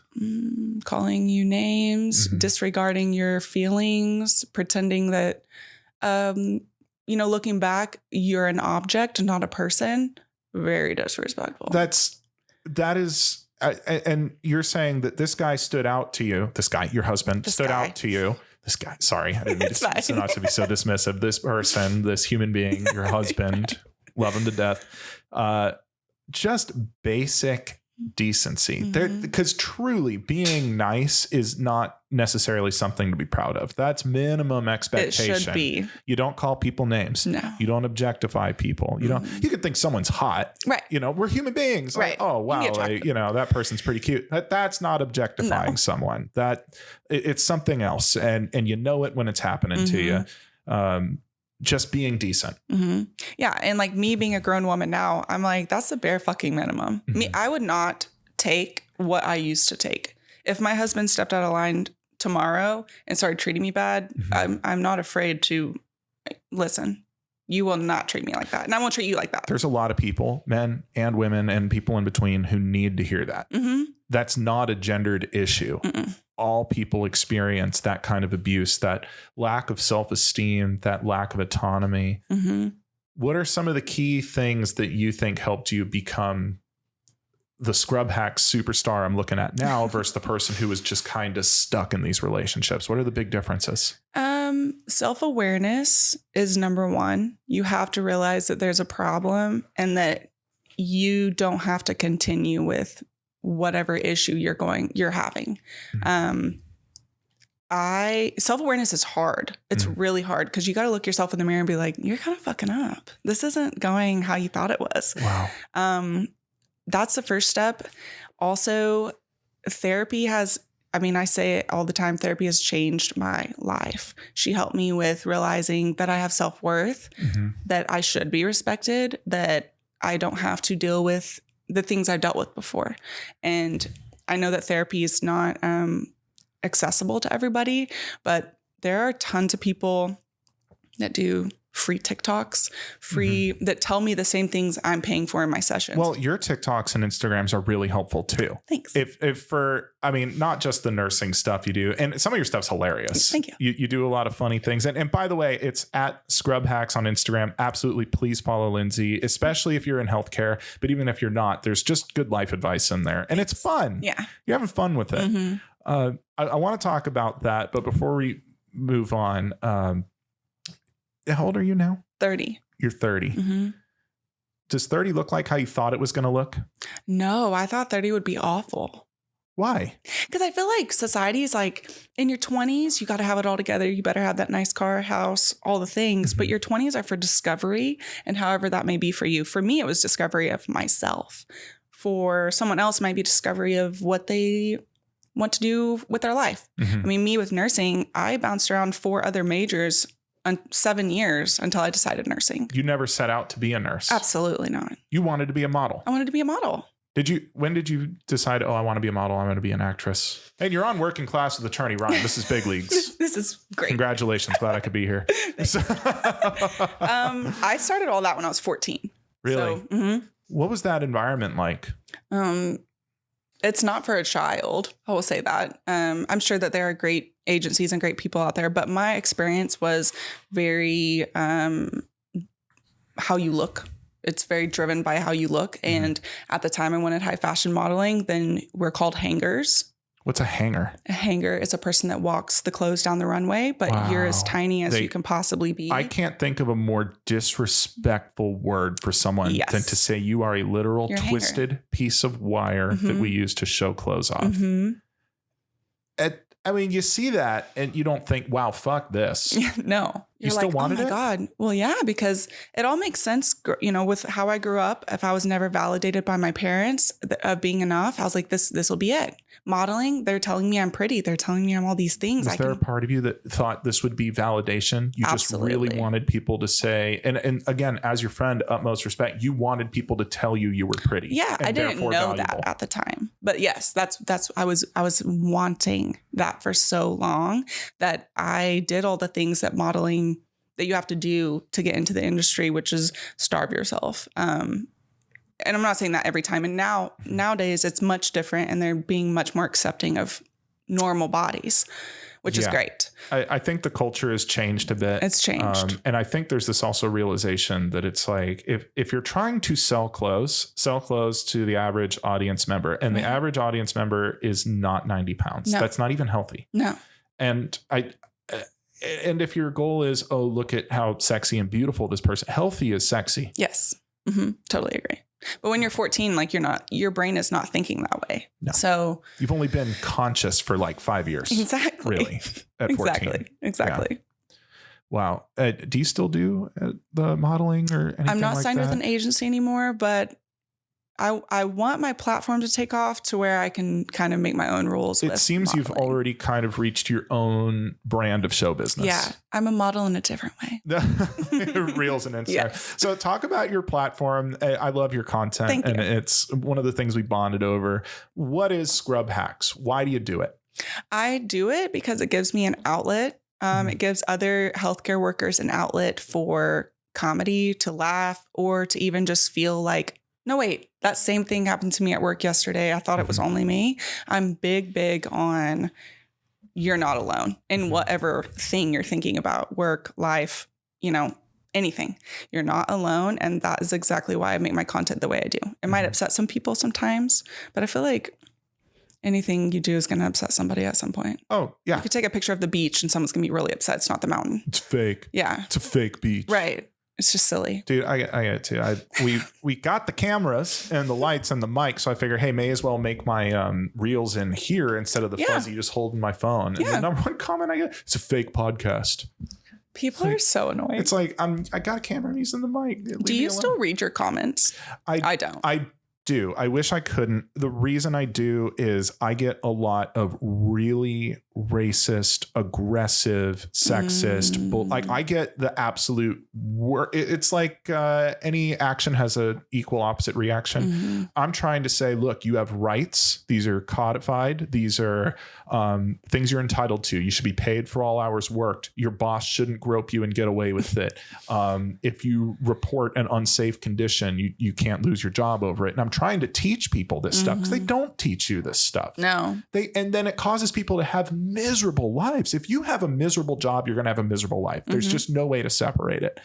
But people have misinterpreted my content that I'm some kind of communist or a socialist or I hate America, which couldn't be farther from the truth. I do what I do because I fucking love America. Yeah. I'm Team USA all the way, but I'm Team USA because I believe in our dream here. I believe that an American citizen or anyone who comes here to live the American dream should have the opportunity to pursue being the best version of themselves. I love that. And people should have a minimum amount of respect when they get there.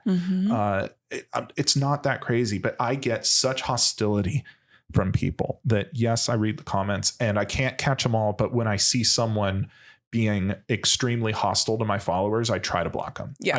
And to my followers, I apologize if I miss someone. It's truly not possible for me to catch everything. Mind you, I'm a practicing lawyer in real life. We're filming this on a weekend. Yes. It's a weekend we're doing this, but Monday through Friday, I'm working on cases. I can't just be scrolling comments, kicking out bigots. Right. That was a long-winded response to, yes, I read my comments sometimes. You don't.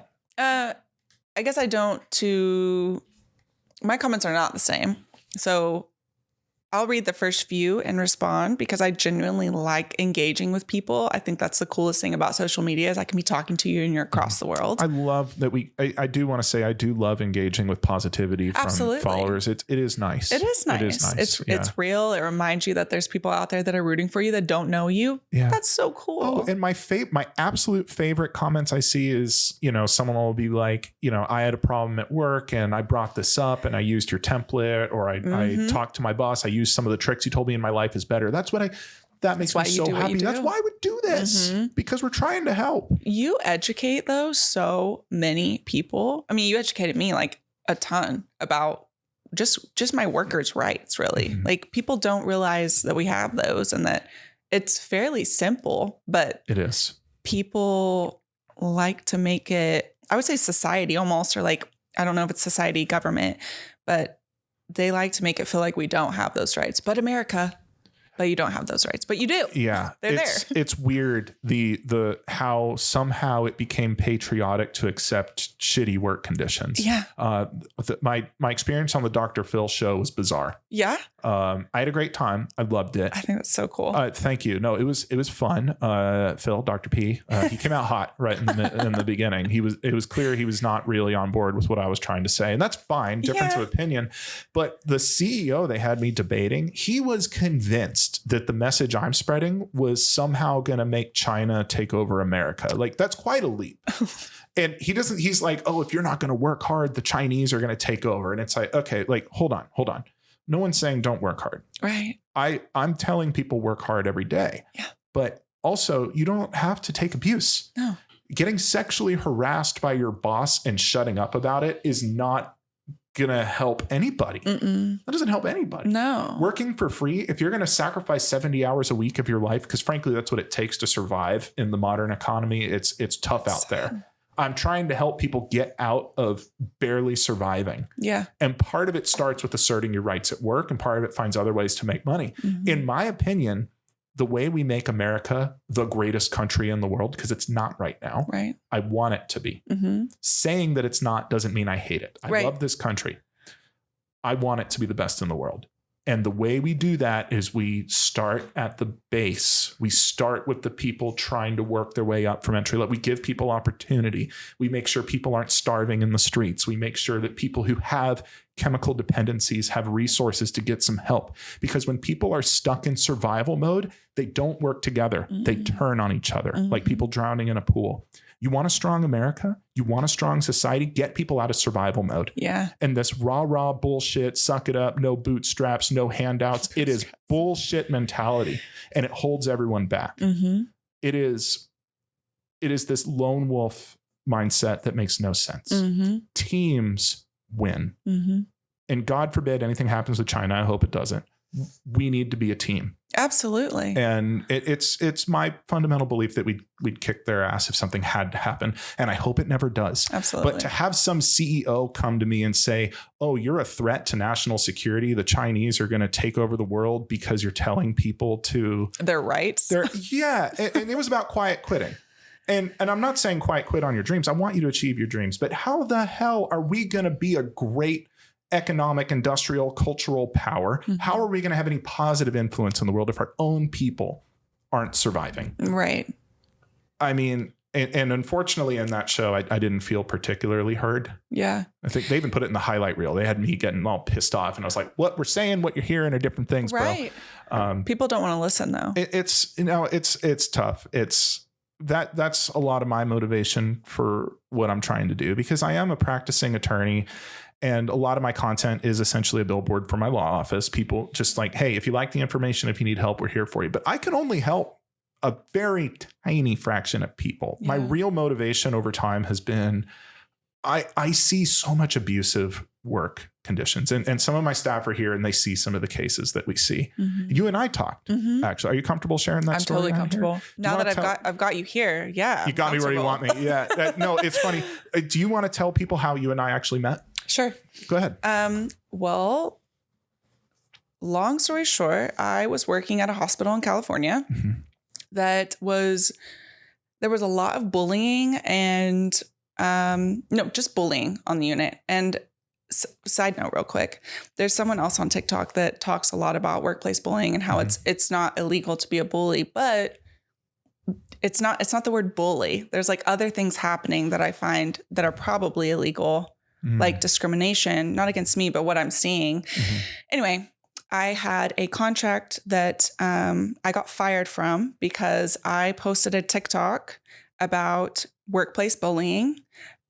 Didn't have the name of the place, didn't have any of their attire on, but I was fired for quote unquote, oh my God, what'd they say? Like insubordination or... Yeah, but it was like role playing a TikTok violent environment. It was role playing something.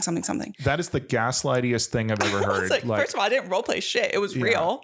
And also, you guys never had a problem with me up until this one TikTok because it calls out one person. I didn't use a name. I just used a generalization of there's bullies at work and this is what was happening. Can we try to find that TikTok, Drew? See if you can pull it up. Take a minute. What do you remember what that video was called? You could type in Scrub Hacks Bully. Scrub Hacks Bully on TikTok. Just shoot it to Google and let's see if we can find it, because I want to see what got them so upset that they fired a whole nurse over it. Because they claimed it was multiple TikTok offenses. Remember that? I don't know if you remember. They claimed it was multiple. I had one video with some B-roll in it that had the break room in it. And that's when I learned you can't film on campus, period. Like, even if it doesn't show, obviously I'm not going to film a patient or a room, but I had one video with a locker. They get real protective about that. Let's take a look. No. Scrub Hacks is one word. This has always been an issue. Oh, here we go. Can we play this? Yeah. That's you? That's not me, but watch. Oh, there you are. Yeah, turn it up. Let's We're actually killing our own profession. Wow. Oh, like verify to continue. No, you to put the it thing. in the piece. All right, hit pause. Let's put it back. Can we blow it up? It's always awkward rewatching myself. The other day at work, one of the more senior nurses on our floor got a nursing student. This nurse is known for being a bully. This nurse is also known for being very smart. I was worried for this nursing student because I know how this nurse can interact with other people who she thinks are beneath her. She constantly belittles people, loves making other nurses feel dumb, There was even one nurse that was going to come and help her prone her patient, and she told her that she doesn't know what she's doing since she wasn't a nurse during COVID, so she didn't need her help. Also, wait, pause. You're not a real nurse because you weren't a nurse during COVID. She yelled that, raised her voice, yelled that in the hallway so everyone could hear, try to make fun of this nurse. What the? Why would you say that?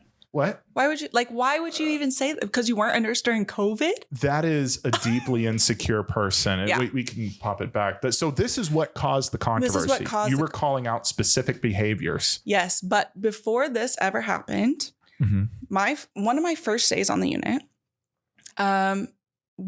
this nurse who I had not met, I didn't meet her for 13 weeks, but she was turning in my videos, sending them up the chain of command to risk management. Oh my God. Trying to get me fired from the beginning. What? I see this a lot. So what happened was you had seen my social media, you reached out, we booked an appointment and I helped explain your rights and you apparently got some value out of it because we still kept in touch. Yes. And things are great. But I remember walking you through all that and it's just so shocking to me that your story is important, but it's not unique. No. I see a lot of that. And it's some person at an office or in a hospital decides that they hate one specific person. And a lot of times there's no logic to it.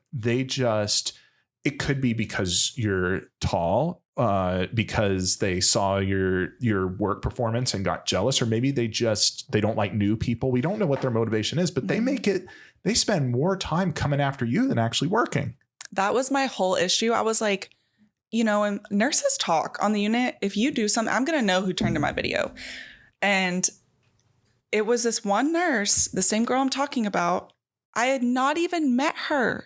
I was like, I haven't even seen you on the unit. We have never worked the same shift. 13 weeks in, she sees me. She's like, oh my God, hi. Oh my God, I haven't met you yet. What was your name? I literally said, I think you know my name. Mean girl shit. You said that? I think you know my name. And that's not a thing. I'm on TikTok. It has nothing to do with that. No. You're the one turning in my videos left and right. I'm not getting called into the office, but the work environment was getting so stressful. I went to the office because I was like, hey, people are saying I'm about to get fired. That was before this video. People are saying I'm going to get fired. What is going on? He's like, you really upset some of the nurses because of the footage you had in your video. I was like, the footage of the locker? It was a locker. It was B-roll. Okay, fine. I understand. I shouldn't have filmed on campus. Fair enough.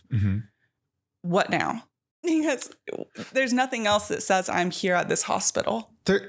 I got to be honest, having grown up in a very religious atmosphere, that almost echoes with what a church, not all church communities. There's wonderful church communities. I Absolutely. Went to a wedding last week with, people. I'm not of that faith, but they were all very kind people. They actually mailed me some books. They were really nice. That's nice. That was very nice. I like to read. But there are, like a toxic community like the one you grew up in, that little bubble you talked about where it was like, we pray about it. We don't talk about it. To say, oh, there's whisperings. People don't approve. People think your conduct is shameful. You're an outsider now. People don't like you. This feeling of making someone feel targeted and othered, it echoes across different professions. If I was in your position, I would almost have like a walls closing in moment in that talk. I would probably feel very panicked and targeted and unsafe. I would want to cry and run home because my own team doesn't love me. They don't. Well, not that they don't love me. They don't care about me. So how did you respond when you got confronted with that? When I talked to my manager, my main thing was I said, am I in trouble? He said, no. He's like, it's just a warning. Don't do it again. Do I need to sign something? No. Okay. What are the next steps? Because this continues to happen. And there's only one video out of all the ones she sent in that had something from this hospital that was a locker with nothing on it. No one but the nurses on this unit would know that's their locker. Anyway, so what is next? And he's like, just don't do it again. Okay. The next week, I made this video because she was bullying a nursing student, which is so common and it's so sad. It's very weak-minded behavior to punch down like that. It's embarrassing. I guess secondhand embarrassment. I'm like, you're that sad of a person. These people are trying to learn and you're the same people being like, we're in a nursing shortage. We need more nurses, but you're bullying the people coming on. Why would they want to stay? We have that in law too. It's weird. When lawyers bully associates or paralegals or law students. It's weird. Because they think it makes them cool. They think it's asserting some kind of dominant position, but it makes you look so weak. Yeah. You are a very weak attorney if you are threatened by a law clerk. Yeah. That's insane behavior. The people who I am astonished by and like love are the people who take nursing students, new grads under their wing and are like, ignore those people, which is what I did for this nursing student. He was distraught over this woman. I said, ignore her. This is quite normal behavior. So that tells you it has nothing to do with you and everything to do with her. Ignore that. And unfortunately, that's all I can say. I don't like saying ignore it. Let's not do anything about it. But when I am a traveler, that's one con I would say is I'm not a part of their team. They don't feel that I'm a part of their team. So when I bring things up like bullying in the workplace, it gets sent into management on a Friday. I'm fired on a Monday. Nobody has any communication with me, but I was just fine earlier that week. It's very weird. Versus bringing me in and being like, what's this about? Why didn't you come to us? That's something I could respect. Like, why'd you tell TikTok and you didn't come to us? Hospital management, having sued a lot of hospitals, to the average person who doesn't really understand what I do, they think, oh, you're evil. Like you're attacking hospitals and making healthcare more expensive for everyone. It's like, no, extreme nurse turnover, mental health crises in the healthcare community, that makes your healthcare poor.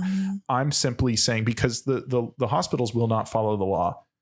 They won't. It is built into their business model to keep wages low and keep people uncomfortable and isolated because hospitals are for-profit businesses. I'm sorry to say, folks, I've dealt with a lot of hospitals, and this isn't an indictment of nurses or doctors. Hospital corporations don't give a flying fuck about their patients. They don't give a flying fuck about the healthcare workers. All they care about are the executive bonuses, which those executives get their bonuses no matter what's happening with the bottom line. It's crazy. They are businesses and profit over people. It really is. That's a big problem. That is a big problem. Some people who I think have had access to good healthcare their whole life, very privileged, think that we have the greatest healthcare system in the world because we have robots that do surgery. That, having some fancy toys that only a few elites have access to is not elite level healthcare. You shouldn't go bankrupt for life because you got T-boned in an intersection through no fault of your own. Or because you have a mental illness that needs treatment and you don't know anything about it. That's another thing. Drives me nuts. People act like having a mental illness is some kind of moral failure. And it's like, asshole, when they were handing out brains, I didn't say, hey, give me the autistic one, please. Right. Hey, I would really like to be nervous around loud noises. Hey, I'd like to be afraid of eye contact, please. No one asks for this. No. It's like being born without a foot. It's something that happened that you have to work with. Is this particularly meaningful to you in any way, Lindsey? Oh yeah. Like the mental health crisis? Yeah. Oh yeah. I'm very passionate about it. Why? Me, myself, I have chronic depression. I have to make sure I'm on my game managing it. I have to make sure I don't get into that. It feels like a drain. I'm being drugged down. Anxiety, PTSD from my childhood. And for someone to be like, you'll be fine, or it's not my problem. That's funny because I feel like your diabetes is my problem. When you want your insulin and you can go get it, you are privileged enough the people who are privileged enough to get that. You're fine with that, or your Ozempic shot, you're fine with that, but you're not okay with people getting help with their mental health. That's like really sad. It's a lack of understanding. Yeah. I think one of the things is people get in these bubbles, and in their bubble, maybe there was no one with a mental illness or a mental disability. So when they meet someone who acts a little differently than they're used to, they think this person's broken. Or not even broken. This person is like choosing to be weird. And they think that they're so quirky. It's not about that. Yeah. And the worst I see is, this person has bipolar disorder. This person has, some degree of autism, whatever it is. Therefore, they shouldn't be working here. Yeah. They're not qualified. They're dangerous. You see that? That is so sad. I do. To me. I deal with a lot of disability discrimination cases, and a lot of them are mental health issues. One sad thing I see is we'll have someone who, has a severe mental illness, and through a lot of effort, you got to give these people some serious fucking credit because they know they're different and they don't want to be. I'm going to cry. Oh. No, I totally get that. Oh God, I'm sorry. Oh, hold on. It's okay. They know they're different and they don't want to be different. And it's so hard to already not have some of the coping mechanisms that those of us with healthy brains have. Like imagine your emotional regulator is completely out of whack. Yeah. And you're you want to be the same as everyone else so badly, but you don't have the tool. You don't have what everyone else has. And then to have your employer target you and say you don't deserve to earn a living because of this problem. Wow, sorry. That's okay. It's why I sue the absolute fuck out of bosses who do that. Because it's not fair, and it's not okay. It's really sad. And we need to have better awareness of what it's like for these people, especially in our country. I mean, we've really indicted the way we do things in the States on this show today. There is no safety net for those people. No. You tell people, figure it out. Don't make it my problem. Ha ha. Like, this is what you get for being weak. Like, I see the worst things. I've seen them in these cases. And it's like, what do you expect this person to do? There's no healthcare in this country. There is no support for people in this country. What are they supposed to do? And if someone works hard and gets himself to a position where they can kind of hold down a 9 to 5, we should really be helping this person. Absolutely. I have family. I won't call them out directly, but I have family that believes like that. Well, they're just not working hard enough. Well, they work McDonald's. Why do I have to pay them? Why should they get more than minimum wage? All this stuff. And then they still complain about their own issues. And I'm like, it's comical. Like, your issues are the same as their issues, but you want to be catered to. Exactly. Like, it's very confusing to me how they can't process that. How do you feel about because look, I really try to be empathetic. I do. I remember when I was an EMT, I had to do 6 months on an ambulance before I could qualify to get into the fire academy I wanted to go to. They required it. And it was the worst job I ever had. I've had a lot of jobs. Imagine. Being on this ambulance was the worst job I ever had. First of all, I didn't know my rights like I do now. And I was grossly underpaid. Not only was I getting paid $10 an hour at the time, which I know sounds great, but mind you, I lived in San Diego. It's not great money. It was rough. It was rough. God, it was brutal. But I remember being in that position, and I have evolved since then. But I remember I had a little bitterness because I knew people at Taco Bell were making at least $2 or $3 an hour more than I was. And I was bitter. I was like, I put up with so much shit. Why are they getting more than me? It was a jealousy, and it was a lack of awareness of my situation. The situation was, look, it's not their fault. And Ryan, you can go do that job. If you want the extra money, if you're upset that they're making, you can go do that job. Why aren't you doing it, Ryan? Oh, because you think you're above it. Because you think you're some big fancy EMT guy and the ambulance and you're better than them. And I had to have a real gut check with myself and say, I am not better than these people. I'm on a different path, and this path leads to the fire service. Right. And this is a part of that path I have to walk. It sucks. And part of that path is I have this job where I don't get breaks. I work overtime, but I don't get paid for my overtime. My boss is an asshole. The patients are mean to me, and I get paid $10 an hour. Yeah. And I'm doing it for a reason. But a lot of people go through that and they want to blame other workers. And it's like, we're all just trying to make it, man. And you tearing other people down and saying that they're not worth the extra money is not going to make your life better. No. I think one thing that happens in this country is a lot of working class people who have a lot in common have turned on each other and thought, oh, my taxes are high and you're the reason. No. Yeah, they're definitely not the reason. Someone getting a food stamp every month to not die is not the reason you're paying a lot of taxes. My problem with this too is they'll pull out the people abusing the system. I'm like, people abuse every system. That's the very small minority of what this is for.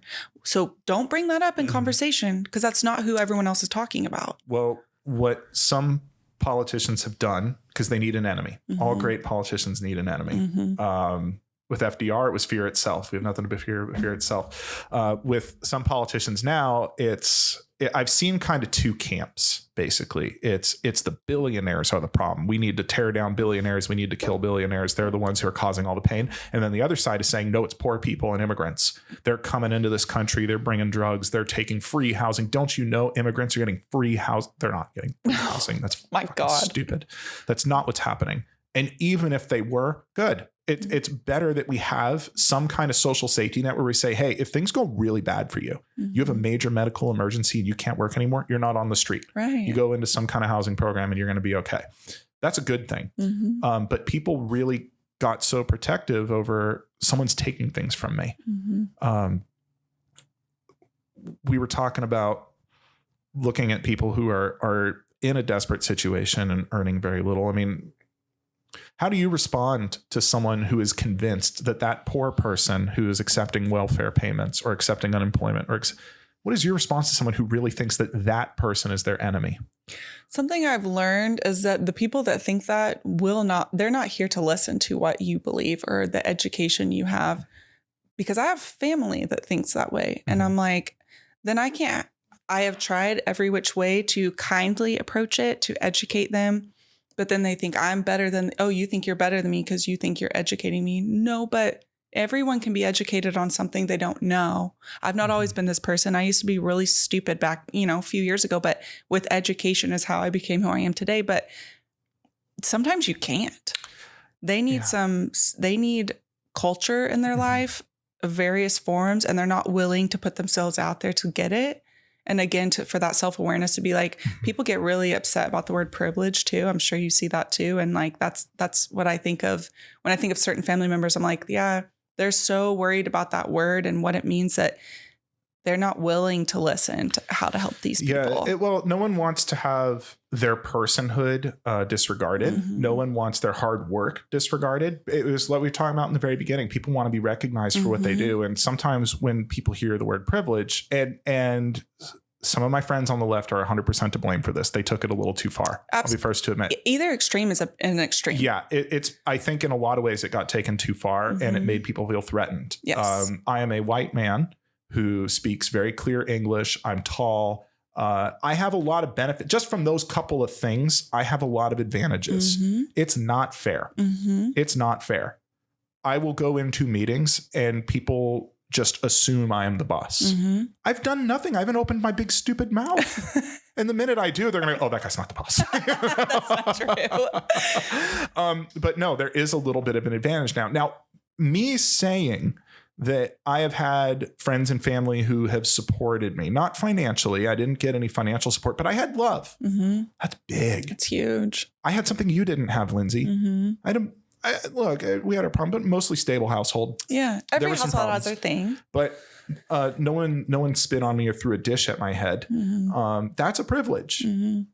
But no one is going to say that I'm a loser. Or that you didn't work hard for what you had. Because, I did work hard. I built a law firm. I employ people and I try to build a good culture and I take care of my clients. I fight like hell for my clients. And I deserve credit for the hard work I've done. I'm not saying you don't get credit because you were privileged. We're saying step back and understand that your experience is not everyone's experience. Right. And we depend on each other. This is really the big point that I wanted to make.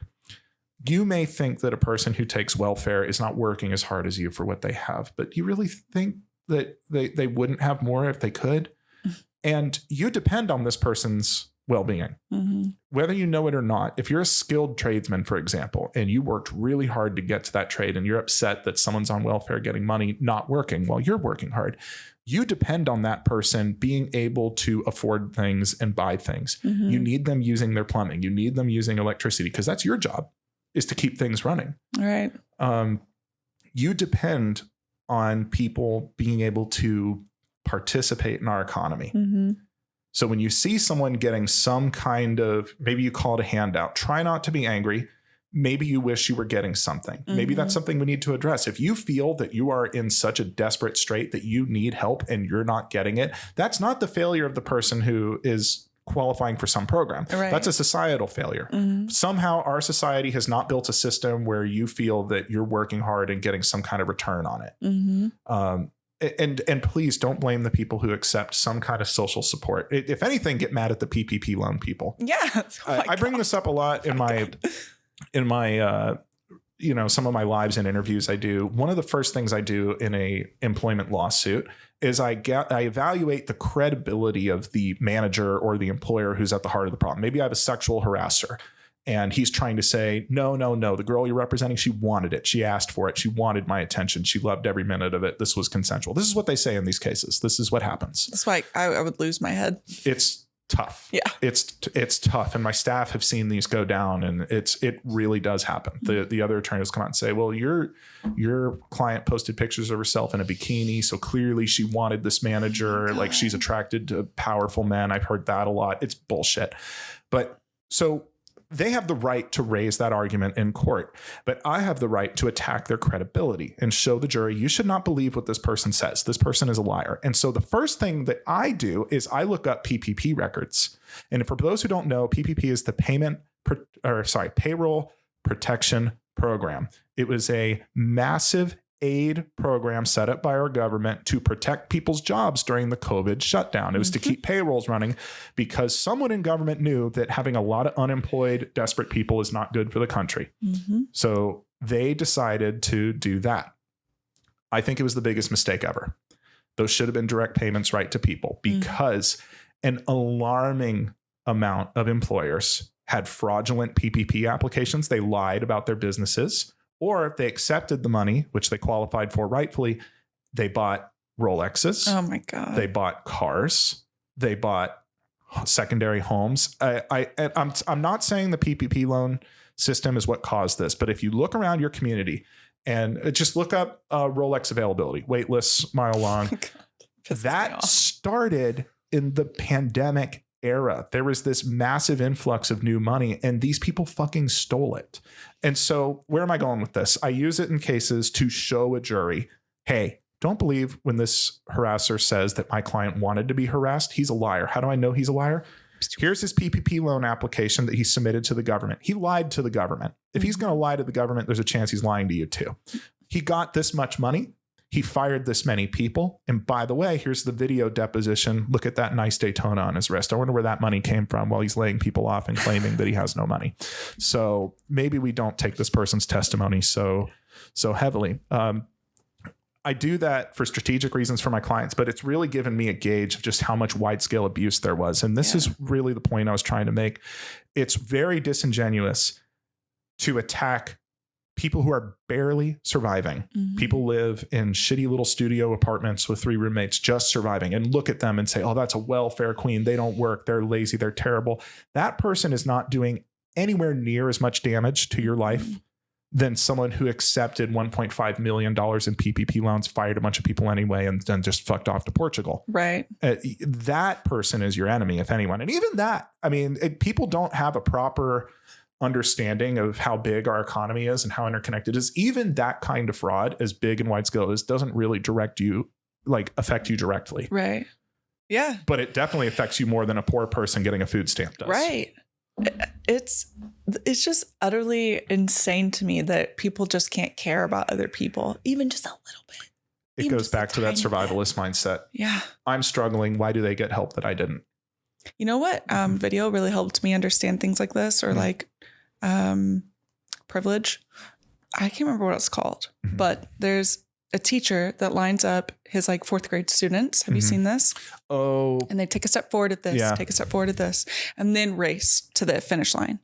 And all those kids who had all these privileges take a step forward and they're that much closer to the finish line. I know the game you're talking about. Basically, they started the finish line, and I have some opinions about this particular exercise that might surprise you. Okay. But just I'm not a big fan. Okay. Tell me why. I'm not. Because maybe it'll help me I'm not a fan, and this is the problem I have with the left right now, is they're so interested in shoving people's faces into their perspective. They're not talking to the people of the right. And I have this problem too, because I get very frustrated with the right wing. I get very frustrated with the left. I get frustrated with the right. Different reasons. The left has become so obsessed with calling people out and saying, you're privileged, you're bad, you're bad. And making someone feel less than or othered because they knew their dad growing up, that is going to trigger a defensive response in that person. That's true. And what you do when you do that, so for those who don't know what this exercise is you all start at a point on like a field. And there's going to be a race. But before the race starts, they say, okay, everyone, if you knew your dad growing up, take one step forward. And then a couple people step forward. If you're white, step forward. And then, people step forward. If you had a car at 16, step forward. Like little things like that maybe some people take for granted, but it is considered a benefit. The problem I have with that is it isn't a visual illustration, but it does not build any empathy or awareness. It makes people feel really defensive really fast. That's true. Because the response from those people who took those steps is they're immediately going to say, wait a minute. I had this happen and this bad thing happened and my life was hard too. Bring these things up. Why are they getting credit? And rightfully so. You're telling this person that they're somehow, their story doesn't matter as much. I think the purpose of the exercise is say, hey, let's just at least be aware that our experience isn't everyone's reality and we've had advantages and other people don't have those advantages and we should help those people who don't. That's a good message. A bad message is you're bad because you're privileged. Yeah. No, I totally that's why agree. I have a problem with the left right now. Yeah. The focus has been on calling out and not like, hey, here's a way, like, you know, let's say you're an iron worker somewhere. Do we even have those anymore? Let's say you're a really hardworking, conservative minded person and you're trying to say, hey, listen, I know things are hard for you. I'm on your side too. I want you to be better. And I think part of the way we make you better is we reduce crime in your community. And the way we reduce crime in your community is we make sure there's fewer unhoused people. How do we do that? Get them some cash in their pocket, you know, and then they'll say, well, what if they don't work? That's not fair. And it's like, if they don't work, then they stay in a shitty little studio apartment living on food stamps. That's a shitty way to live. Yeah. But at least they're not on the street stealing to eat. Yes. Like, do you see that there's a benefit to us here? Yeah. You know, and there's probably someone listening to us tearing their hair out going, Ryan, you got it all wrong. And I respect that. No, but it's a good way to look at things. I don't like extremes on either side either. I like, and people get mad at me for saying that. Well, that means you're this and that means you're that. I'm like, they see it as complacency. Yes. And I'm like, I like to see, people talk about black and white and I like to see the gray matter. What else is happening? What's the situation? Because again, pain is relative in every situation. So like there's something going on here. Yeah. And it shouldn't just be kicked out. I want to be clear. I'm not saying we hand out free houses and luxury cars and $10,000 a month to anyone who asks for it. I'm just saying, hey, wouldn't life be a little better, a little safer for everyone if this would be a point of national pride. If everyone in the United States had food every day, had clean water every day, had healthcare if they needed it, and had a place to live. Not luxury. No.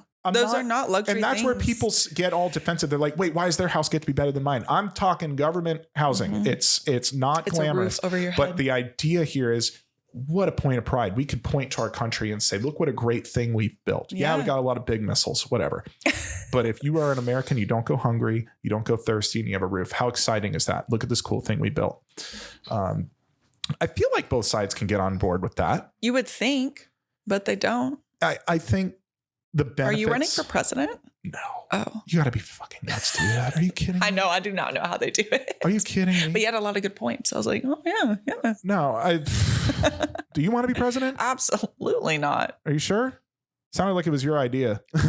Positive. No, you said this twice now, and I wanted to see what you meant. You said pain is relative. Isn't pain? I kick you in the shin, it hurts. What's relative about that?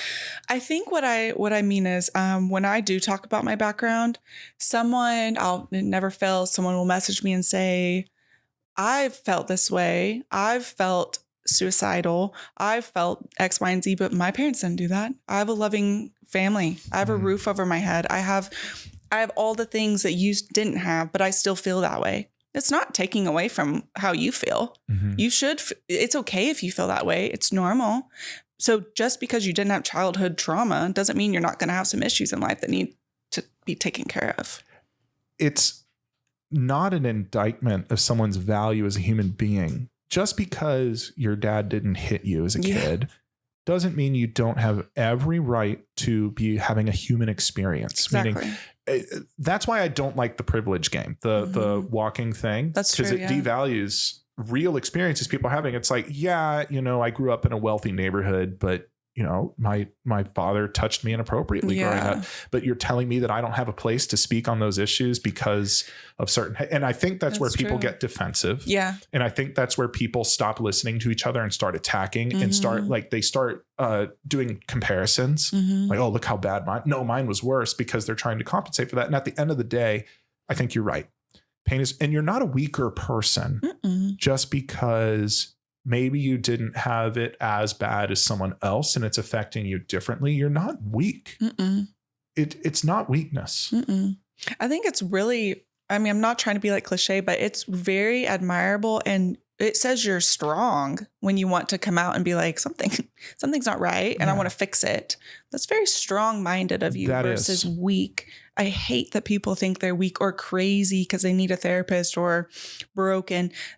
Like you said earlier, it's very normal, the stuff that people have gone through, and they think it's not normal because people don't talk about it. And I want to be clear on another point here. Because I can already hear someone saying, well, wait a minute. There is a difference between saying, hey, I have a problem and I'm going to take control of this problem and fix it. That's strength. That's power. That's fucking sexy. Yeah, that's cool. I like that.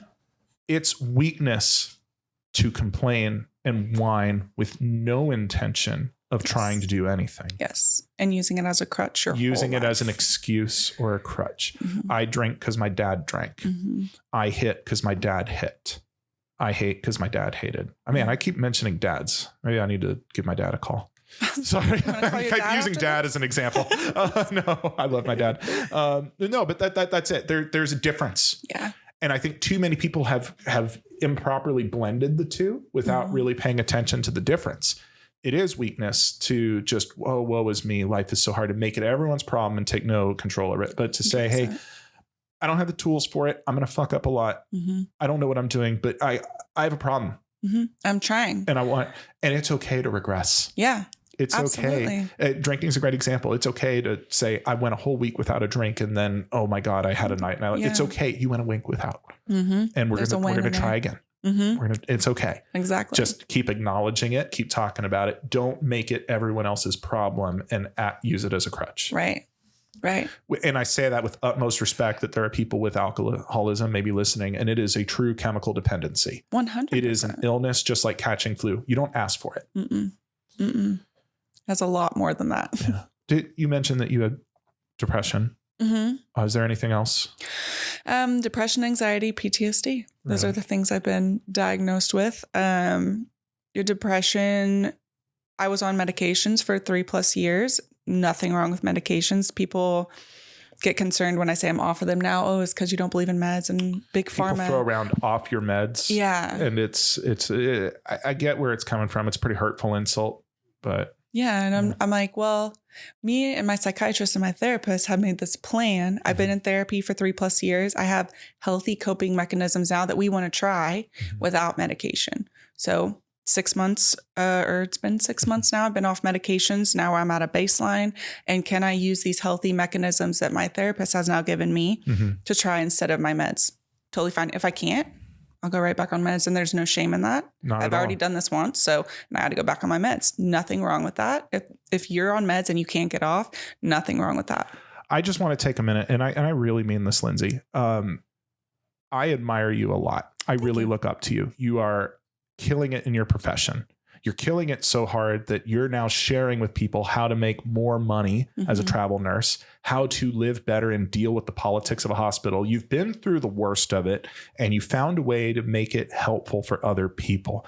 And you do struggle with depression. You struggle with anxiety. You had a rough coming up, but you're so pleasant to be with. Thank you. And I just want to say I'm really proud of you. Thank you. Really. I really appreciate that. You did good. Thank you. Hey, where do people find you? How do they connect with you? You can find me on TikTok, YouTube, and Instagram at Scrub Hacks. Wonderful. Lindsey, thank you so much for coming out. Thank you for having me. Appreciate you. This has been great. All right.